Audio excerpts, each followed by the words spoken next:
हम इतिहास की 12वीं सदी के पन्नों को खोलेंगे तो देखेंगे कि हाथ में तलवार लिए गजनी का सुल्तान मोहम्मद गौरी हिंदुस्तान के राज्यों पर धावा बोलता और लूटपाट करता। वो चाहता था कि गजनी सबसे धनी देश बने और हिंदुस्तान की तरह सोने की चिड़िया कहलाए। अब उसकी निगाहें दिल्ली पर टिकी थीं, वही दिल्ली जिसके सिंहासन पर पृथ्वीराज चौहान विराजमान थे। वे बहुत वीर और युद्ध कला में निपुण योद्धा थे। शब्द भेद तीरंदाजी में तो वे माहिर थे।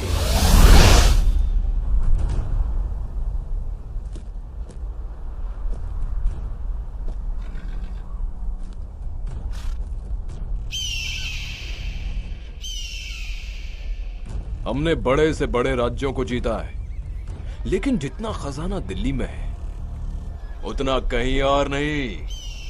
अगर हम दिल्ली के खजाने को लूट लें तो हमारा मुल्क सबसे धनी मुल्क बन जाएगा और सोने की चिड़िया कहलाएगा। सुल्तान, माफी चाहता हूँ, लेकिन दिल्ली के शासक पृथ्वीराज चौहान युद्ध कौशल में माहिर हैं। उनको पराजित करना लोहे के चने चबाने जैसा होगा। तो ठीक है, हम भी पृथ्वीराज चौहान की वीरता देखना चाहते हैं। सेनापति, दिल्ली पर हमला करने की तैयारी करो। इधर दिल्ली के शासक पृथ्वीराज चौहान जो सिंहासन पर विराजमान हैं, उनके कानों तक युद्ध की सूचना पहुंचती है। महाराज की जय हो। अभी अभी सूचना मिली है कि गजनी का सुल्तान मोहम्मद गौरी दिल्ली पर आक्रमण करने की तैयारी में है। पृथ्वीराज चौहान इतना कमजोर नहीं कि मोहम्मद गौरी जैसे तुच्छ लुटेरे से भयभीत हो जाए। हम राजपूत हैं, राजपूत। हम किसी के आक्रमण से नहीं डरते। करने दो हमला।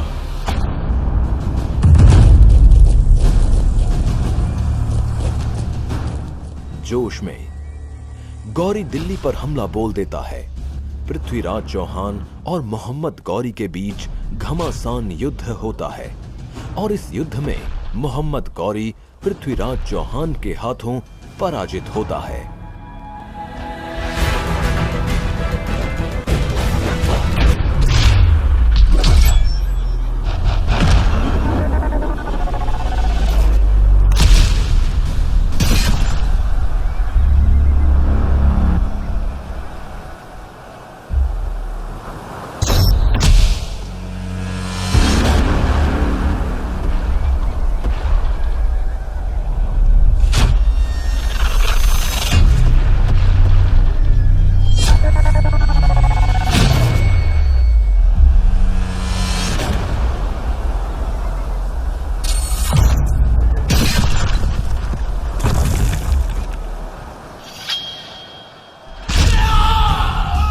अब बंदी बना गौरी पृथ्वीराज चौहान के सामने सिर झुकाए माफी की भीख मांगता है। पृथ्वीराज, मैंने दिल्ली पर आक्रमण करने की जो गुस्ताखी की उसके लिए मुझे माफी दो। कहते हैं कि हिंदुस्तान के सुल्तान दुश्मनों को भी माफ करने का हृदय रखते हैं। तुमने ठीक सुना है। हम निहत्थे पर वार नहीं करते, चाहे वो हमारा शत्रु ही क्यों ना हो। हम तुम्हें भी माफ कर सकते हैं, लेकिन तुम्हें वचन देना होगा कि दोबारा आंख उठाकर भी भारतवर्ष की तरफ नहीं देखोगे। खुदा की कसम सुल्तान, खुदा की कसम, मैं भारत को कभी हानि नहीं पहुंचाऊंगा। महाराज, वैसे तो मैं राजकवि हूं, फिर भी मुझे लगता है कि गौरी को क्षमा नहीं बल्कि मृत्यु दंड देना चाहिए। मृत्यु दंड। चंद्र बरदाई, आप राजकवि के साथ साथ हमारे मित्र भी हैं। हम आपके सुझाव का सम्मान करते हैं, लेकिन अपनी गलती सुधारने के लिए हर किसी को एक मौका तो मिलना ही चाहिए। इस तरह क्षमा दान पाकर मोहम्मद गौरी गजनी वापस लौट आता है, लेकिन वो अब भी अपनी हरकतों से बाज नहीं आता। वो दिल्ली के खजाने को पाने के लिए षड्यंत्र पर षड्यंत्र रचता रहता है। पृथ्वीराज चौहान से ईर्ष्या करने वाले सिर्फ मोहम्मद गौरी जैसे विदेशी मुल्क के सुल्तान ही नहीं, बल्कि हिंदुस्तान के राज्यों के सम्राट भी थे। कन्नौज के राजा जयचंद पृथ्वीराज की ख्याति देखकर उनसे ईर्ष्या करते और उनका अपमान करने का अवसर ढूंढते रहते थे।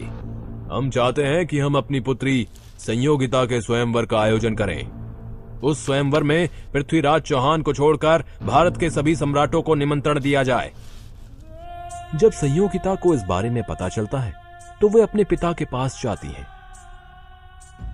पिताश्री, मैं दिल्ली के शासक पृथ्वीराज चौहान को अपना वर मान चुकी हूँ, अतः उन्हें स्वयंवर में आमंत्रित करना होगा। असंभव, ऐसा कभी नहीं हो सकता, कभी नहीं। मैं अपने शत्रु के साथ तुम्हारा विवाह कभी स्वीकार नहीं करूंगा। पिता से अस्वीकृति मिलने पर संयोगिता ने गुप्तवश सखी के पति के हाथों पृथ्वीराज चौहान को प्रेम प्रस्ताव के साथ स्वयंवर में आने का निमंत्रण पत्र भिजवा दिया। महाराज की जय हो। कन्नौज की राजकुमारी संयोगिता ने अपने स्वयंवर हेतु आपको निमंत्रण पत्र भेजा है। जाकर राजकुमारी संयोगिता को सूचित कर दो कि हम अवश्य आएंगे। इधर स्वयंवर की धूमधाम से तैयारी हो रही है। इस स्वयंवर में पृथ्वीराज चौहान का एक पुतला बनाकर द्वार पर खड़ा कर दो, ताकि सब जान सकें कि पृथ्वीराज चौहान हमारा द्वारपाल है।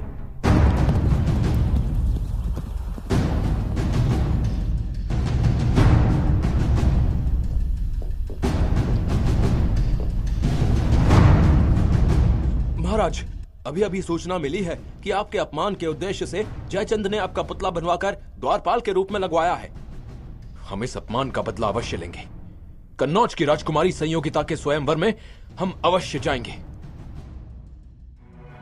आज कन्नौज के राजमहल में संयोगिता का स्वयंवर है। हिंदुस्तान के कई सम्राट उपस्थित हैं।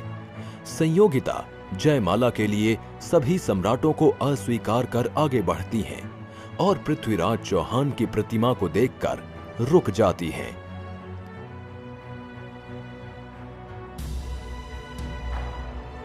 ये प्रतिमा तो मेरे पृथ्वीराज चौहान की है, जिन्हें मैं अपने वर के रूप में स्वीकार कर चुकी हूँ।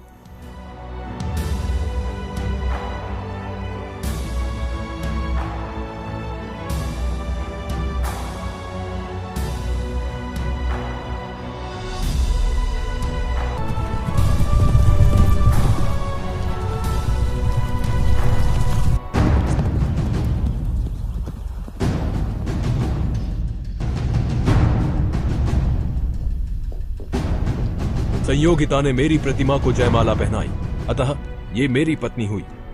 इस अधिकार से मैं इन्हें ले जा रहा हूं। यदि किसी सम्राट में साहस हो तो मुझे रोक ले।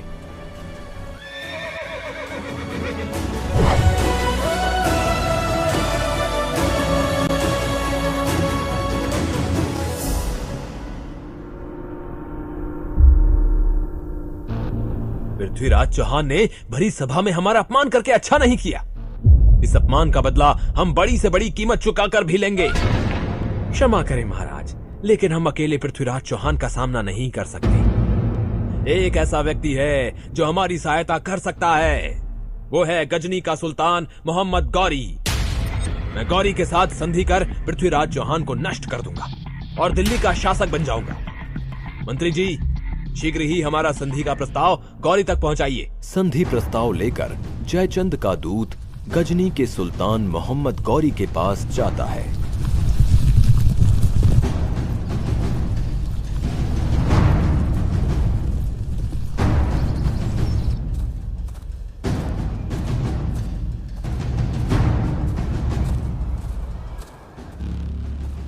सुल्तान, कन्नौज के महाराज जयचंद आपकी ओर दोस्ती का हाथ बढ़ाना चाहते हैं।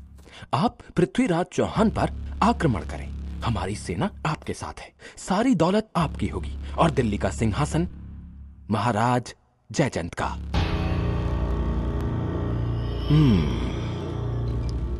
सम्राट जयचंद से कहना कि उनका प्रस्ताव हमें मंजूर है।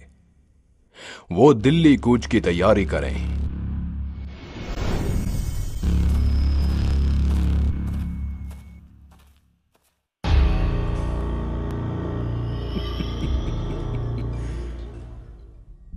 चाहे कोई कितना ही बलवान क्यों ना हो, फूट इंसान को कमजोर बना देती है।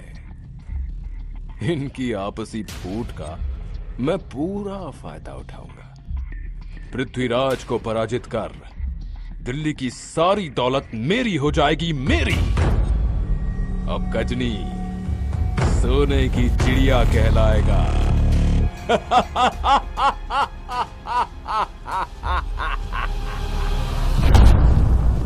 अत्यंत विशाल सेना के साथ जयचंद और गौरी मिलकर दिल्ली पर आक्रमण कर देते हैं। उनकी विशाल सेना ऐसे लग रही थी मानो वो दिल्ली को निगल जाएगी। महाराज, सूचना मिली है कि कन्नौज के राजा जयचंद से संधि कर गौरी ने दिल्ली पर हमला बोल दिया है। क्या? जयचंद ने गौरी से संधि कर ली? हम बाहर के दुश्मन को तो एक बार माफ कर सकते हैं, लेकिन देशद्रोही को नहीं। सैनिकों, युद्ध के लिए तैयार हो जाओ।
मोहम्मद गौरी, हमने अपना वचन निभाया। अब तुम भी हमें दिल्ली का शासक बनाकर अपना वचन पूरा करो। जयचंद, तुम्हारी सहायता के बिना तो पृथ्वीराज चौहान को हराना संभव ही नहीं था। तुम्हें तो जरूर इनाम दिया जाएगा। सैनिकों, इस गद्दार जयचंद को बंदी बना लो।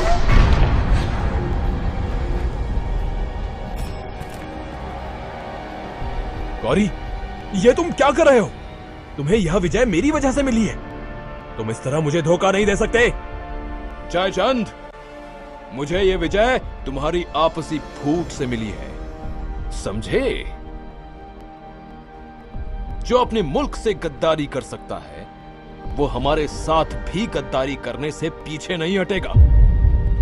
सैनिकों, इसकी गर्दन काटकर बीच चौराहे पर लटका दो और लिखकर टांग दो, गद्दार जयचंद।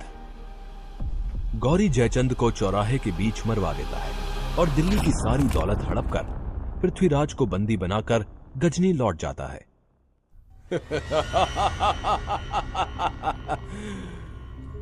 दिल्ली का सम्राट पृथ्वीराज चौहान आज हमारे सामने जंजीरों में जकड़ा बंदी बनकर खड़ा है।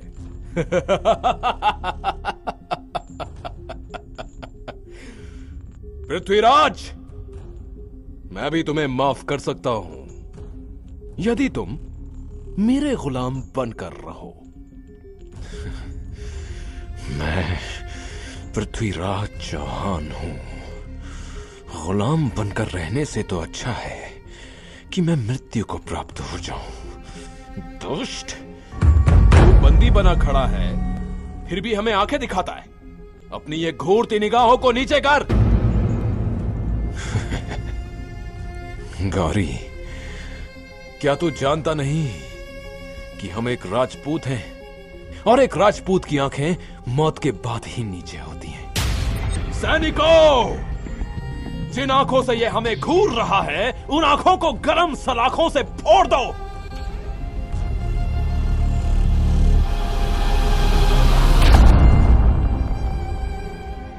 हम इसे इतनी आसानी से मृत्यु दंड नहीं देंगे। इसे बंदी गृह में डाल दो। इधर दिल्ली में पृथ्वीराज के राजकवि चंद बरदाई अपने सम्राट की दुख भरी खबर सुनकर चिंतित होते हैं। मैं अपने मित्र को मरने नहीं दूंगा। मैं उनकी जीवन रक्षा के लिए गजनी जाऊंगा।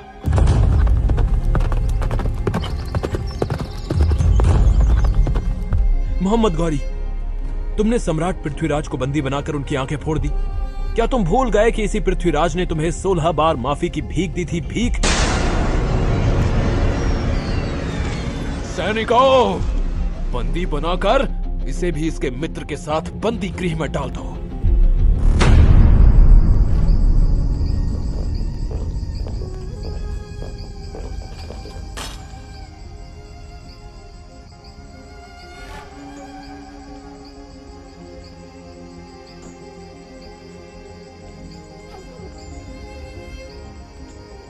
मित्र, मैंने जीवन में गौरी को 16 बार माफ करके गलती की।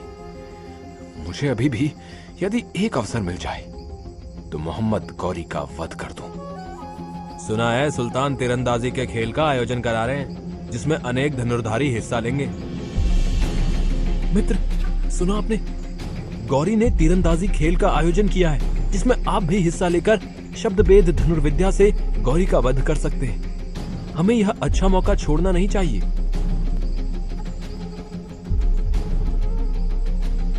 चंद्र बरदाई, क्या तुम भूल गए हो कि हमारी आंखें फोड़ दी गई हैं? अतः ऐसे में तीरंदाजी कैसे संभव है? महाराज, आप बस देखते जाइए। सिपाही, हम सुल्तान से तीरंदाजी खेल के सिलसिले में कुछ कहना चाहते हैं। मेरा यह संदेश शीघ्र सुल्तान तक पहुंचाओ। गौरी की अनुमति पाकर चंद बरदाई को दरबार में पेश किया जाता है। सुल्तान, आपने जो तीरंदाजी के खेल का आयोजन किया है उसमें मेरे मित्र पृथ्वीराज चौहान भी हिस्सा लेना चाहते हैं। क्या एक अंधा तीरंदाजी करेगा? आपने पृथ्वीराज का यह कर्तव्य देखा ही कहां है? आंखें ना होने के बाद भी वे अच्छा निशाना लगा सकते हैं, आवाज सुनकर तीर चला सकते हैं। असंभव, असंभव।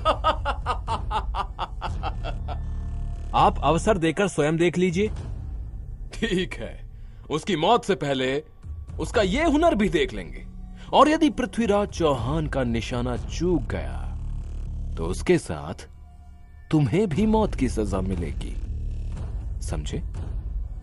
मुझे मंजूर है। गौरी को परास्त करने का आपको एक सुनहरा अवसर मिला है। आप शब्दभेद कला में निपुण हैं। इस खेल में आप तवे पर बाण न चलाकर गौरी पर बाण चला देना। लेकिन मुझे पता कैसे चलेगा कि गौरी कहां बैठा है? दोहे के द्वारा मैं बताऊंगा कि गौरी कहां बैठा है। और आप मेरे शब्दों के आधार पर गौरी पर तीर चला देना। इस तरह योजना बनाकर पृथ्वीराज के साथ चंद्रबरदाई तीरंदाजी के खेल में उपस्थित होते हैं। सुल्तान, तवे से निकली आवाज सुनकर पृथ्वीराज उस तवे पर तीर चलाएंगे, लेकिन सुल्तान आपको 3 बार हुक्म देना होगा, तभी मेरे मित्र तीर चलाएंगे। तीर चलाओ पृथ्वीराज चौहान। हे पृथ्वीराज, कमान बांध, है अंतिम अवसर यही, एक बाण से लक्ष्य बेध कर मत चूके चौहान। 4 बास 24 गज, अंगुल अष्ट प्रमाण, ता ऊपर सुल्तान है, मत चूके चौहान। लगाओ निशाना, निशाना साधो पृथ्वीराज। गौरी की आवाज तथा दोहा सुनकर पृथ्वीराज गौरी पर तीर चला देते हैं।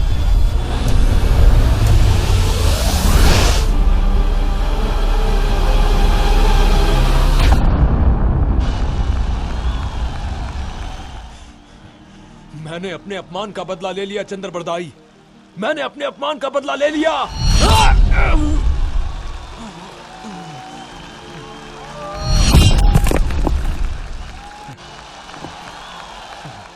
गुलामी से अच्छा तो मृत्यु लोक है। दुश्मनों के हाथों मरना पृथ्वीराज चौहान की शान के खिलाफ है।